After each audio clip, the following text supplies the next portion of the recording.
The Lord. നല്ലൊരു പ്രഭാതം ദൈവം നമുക്ക് സ്തോത്രം ചെയ്യാം. ഈ രാവിലെ സമയത്ത് ദൈവത്തിൻ്റെ പരിശുദ്ധാത്മാവ് നമുക്ക് നൽകുന്ന ആലോചന സദൃശ്യവാക്യങ്ങൾ 2-ാം അധ്യായം 6-ാം വാക്യം. The book of പ്രോവേഴ്സ് chapter 2 words 6.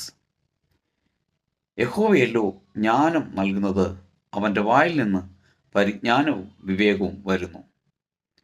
എന്നെ കേൾക്കുന്ന ദൈവത്തിൻ്റെ പൈതലേ, അനേക നേരങ്ങളിൽ ജ്ഞാനമില്ലാത്തതുകൊണ്ട്, പരിജ്ഞാനമില്ലാത്തതുകൊണ്ട്, വിവേകമില്ലാത്തതുകൊണ്ട് നമ്മൾ തോറ്റുപോകാറുണ്ട്, ലജ്ജിക്കപ്പെടാറുണ്ട്, ആമേൻ, അവമാനിക്കപ്പെടാറുണ്ട്. പലപ്പോഴും നമ്മുടെ ജീവിതത്തിൽ നമ്മൾ നിരാശരാകാറുണ്ട്.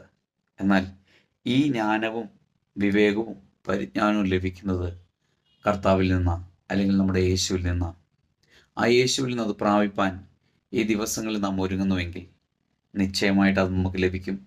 അത് നമ്മുടെ ജീവിതത്തിൽ വലിയ ഉയർച്ച ഉണ്ടാകും.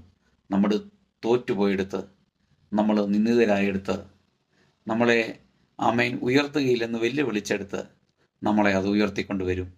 ആ വചനം നമുക്ക് ധ്യാനിക്കാം, യേശുവിൽ വിശ്വാസം അർപ്പിക്കാം. നല്ല കർത്താവെ, നന്ദിയോടെ സ്തുതിക്കുന്നു, സ്തോത്രം ചെയ്യുന്നു.